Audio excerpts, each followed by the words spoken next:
Hello, and welcome to Lord of the Mysteries, Chapter 2.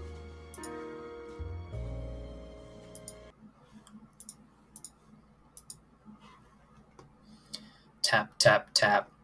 Zhou Mingrui reeled back in fear at the sight that greeted him. It was as though the person in the dressing mirror wasn't himself, but a desiccated corpse. How could a person with such grievous wounds still be alive? He turned his head in disbelief again and checked the other side. Even though he was a distance away and the lighting was poor, he could still see the penetrating wound and dark red blood stains. Zhou Mingrui drew a deep breath as he tried hard to calm himself. He reached out to press his left chest and sensed his racing heart that exuded immense vitality. He then touched his exposed skin. Beneath the slight coldness was flowing warmth. When he squatted down and after verifying that his knees could bend, Zhou Mingrui stood up again and calmed down. "What's happening?" he muttered with a frown. He planned to inspect his head injury seriously once more. He took 2 steps forward and suddenly paused. The moonlight of the sanguine moon was relatively dark, so it was insufficient for his serious inspection. A memory fragment triggered as Zhou Mingrui turned his head to look at the grayish-white pipes and the metallic gridded lamp on the wall right beside the study desk. This was the most common gas lamp of the times. Its flame was stable and its illumination capabilities were excellent. With Klein Moretti's family situation, even a kerosene lamp was a dream, much less a gas lamp. Using candles was most apt for their standing and stature. However, back when he burned the midnight oil 4 years ago to be admitted into Queen University, his elder brother Benson felt that it was an important matter, which their family's future depended on. Therefore, he insisted on creating conducive studying conditions for Klein, even if it meant taking on debt. Of course, Benson, who was literate and had worked for several years, was not a rash person who didn't think of the consequences. He had quite some tricks up his sleeve. He reasoned with the landlord to raise the apartment standards by installing gas pipes to improve the likelihood of rentals in the future. The landlord was convinced and provided the money to complete the basic modifications. Then, using the convenience of working at an import and export company, he purchased a brand new gas lamp which was nearly at cost price. In the end, all he needed was to use his savings and didn't need to borrow money. After the memory fragment flashed past his mind, Zhou Mingrui came to the desk where he turned the pipe's valve and began twisting the gas lamp switch. With a sputtering sound, a spark sounded from friction. Light did not descend upon Zhou Mingrui as he had expected. He twisted the switch a few more times, but all the gas lamp did was sputter and remain dark. Retracting his hand and pressing on his left temple, Zhou Mingrui sought for the reason by rummaging through his memory fragments. A few seconds later, he turned around and walked toward the door. He arrived at the machine installation, which was similarly inset into the wall and had grayish-white pipes connected to it. This was a gas meter. After seeing the exposed gears and bearings, Zhou Mingrui took out a coin from his trousers pocket. It was dark yellow in color and had a bronze shimmer to it. The front of the coin was engraved with a portrait of a crown-wearing man, and there was a 1 on a clump of wheat on the back. Zhou Mingrui knew that this was the most basic currency of the Lowen Kingdom. It was called a copper penny. 1 penny's purchasing power was roughly 3 to 4 won. before his transmigration. Such coins had other denominations, such as the 5 pence, a halfpence, and a quarter pence. Despite the 3 types, the denominations were not in small enough units. In everyday life, one had to buy several things just to spend a single coin from time to time. After flipping the coin, which was only minted and circulated after King George III ascended to the throne a few times, Zhou Mingrui inserted it into the gas meter's thin vertical mouth. Clink, clank. After the penny fell to the bottom of the meter, the sound of grinding gears sounded immediately, producing a short but melodious mechanical rhythm. Zhou Mingrui stared at the meter for a few seconds before returning to the burly wood desk.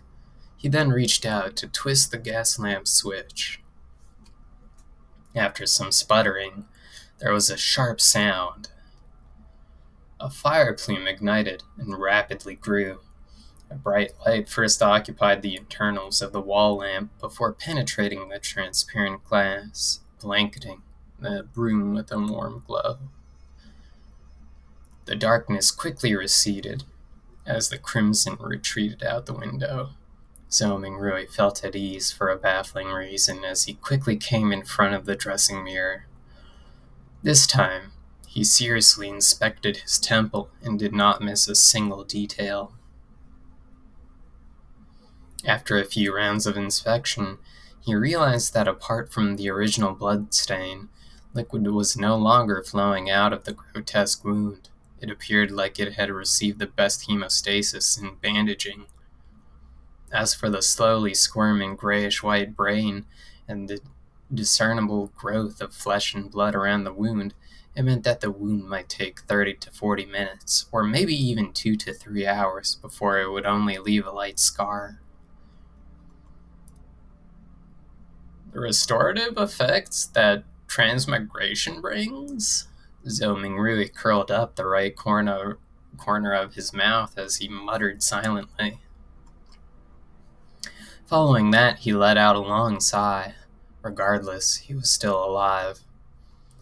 After settling his mind, he pulled open a drawer and took out a tiny piece of soap. He took one of the old and tattered towels hanging by the side of the cupboard and opened the door.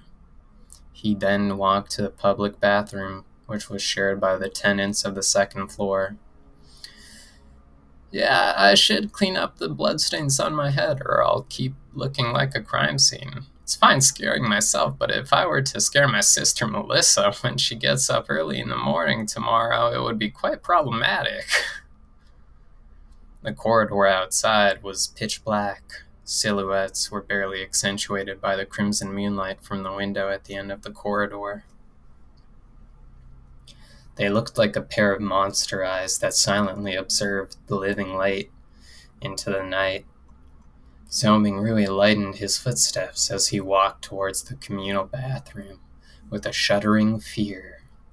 When he entered, there was even more moonlight, allowing him to see everything clearly. Zhou Mingrui stood in front of a wash basin and turned the tap's knob. Upon hearing the gushing sound of water, he suddenly recalled his landlord, Mr. Frankie.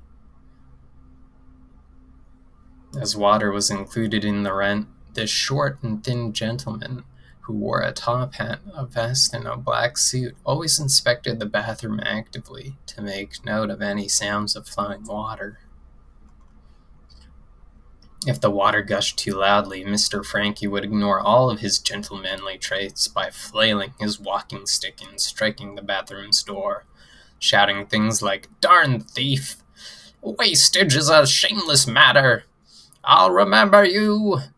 If I see this happen another time, scram along with your filthy luggage! Mark my words, this is the most value-for-money apartment in Kingen City. You will not find a more kindly landlord anywhere else." Putting away those thoughts, Zhou Mingrui used a moist towel to clean the bloodstains from his face again and again. After checking himself using the rundown mirror in the bathroom and verifying that all that was left were a hideous wound and a pale face, did Soming Rui relax. Then he took off his linen shirt and used a bar of soap to wash away the bloodstains. At that moment, he knitted his brows and recalled of a possible problem. The wound was too exaggerated and there was too much blood. Apart from his body, his room likely still had signs of his injury. After Zhou Mingrui was done with his linen shirt, a few minutes later, he briskly returned to his apartment with a moist towel. He first wiped the blood handprint on the desk and then, using the gas lamp's illumination, sought out spots which he missed out. He immediately discovered that quite a substantial amount of blood had splattered onto the floor beneath the desk, and there was a yellow bullet to the left side of the wall. Releasing a round with a revolver pointed at the temple? After mixing and matching the clues from before, Zhou Mingrui had a rough idea how Klein had died. He was in no hurry to verify his guess. Instead, he seriously wiped away the bloodstains and cleaned up the scene. Following that, he took the bullet and returned to the side of his desk. He opened the revolver's cylinder and poured out the rounds inside. A total of 5 rounds in a cartridge shell, all had a brass luster to them. Indeed. Zhou Mingrui looked at the empty cartridge shell in front of him and stuffed the rounds back into the cylinder while nodding. He shifted his gaze to the left, and it landed on the notebook's words, "Everyone will die, including me." Following that, even more questions arose in him. Where did the gun come from? Was it suicide or a fake suicide? What kind of trouble could a history graduate of humble origins get himself into? Why would a suicide method only leave behind so little blood? Was it because I transmigrated in a timely manner and it came with the healing benefits? After pondering for a moment, Zhou Mingrui changed into another linen shirt. He sat on the chair and began pondering over more important matters. Klein's experience was still not something he needed to concern himself with. The true problem was to figure out the reason for his transmigration and if he could return. His parents, relatives, best buddies and friends, the fascinating world of the internet, and all sorts of delicious delicacies. These were the reasons that prompted his desire to return. Click, click, click. Zhou Mingrui's right hand was subconsciously pulling out the revolver's cylinder and slamming it back into place again and again. Yeah, there hasn't been much difference for me between this period of time and the past. I was just a little unlucky. But why would I transmigrate for no baffling reason? Bad luck, yeah. I tried a luck enhancement ritual before dinner yesterday. A thought flashed in Zhou Mingrui's mind, illuminating the memories which were concealed by a fog of confusion. As a qualified keyboard politician, keyboard historian, keyboard economist, keyboard biologist, and keyboard folklorist, he had always deemed himself as knowing something of everything. Of course, his best buddy would often mock him as only knowing little of everything. And one of them was Chinese divination.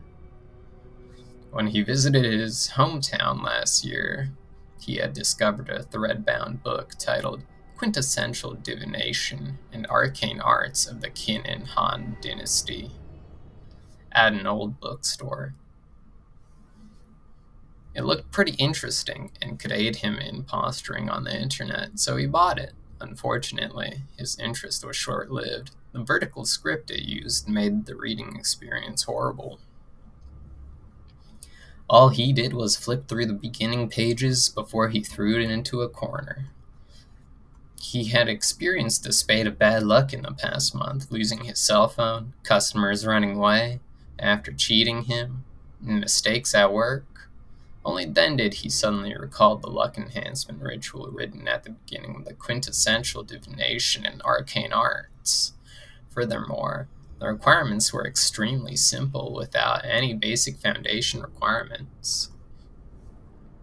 All he needed to get was 4 portions of the staple food in his area and place them in the 4 corners of his room. They could be placed on furniture such as tables and cupboards.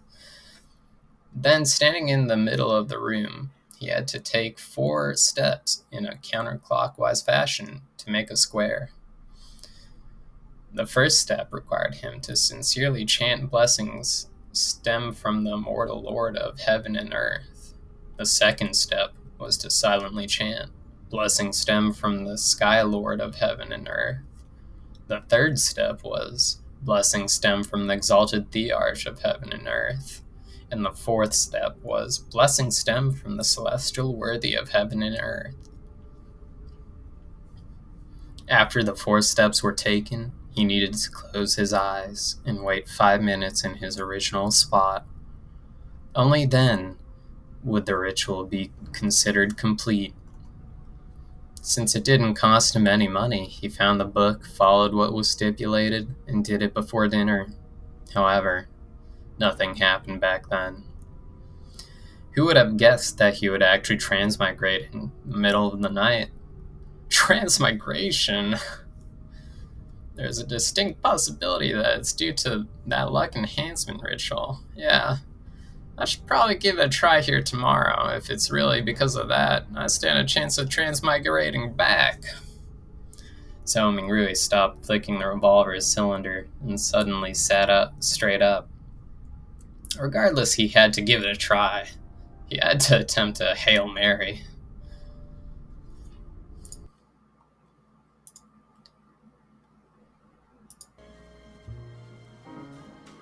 Thanks for listening to Chapter 2 of Lord of the Mysteries.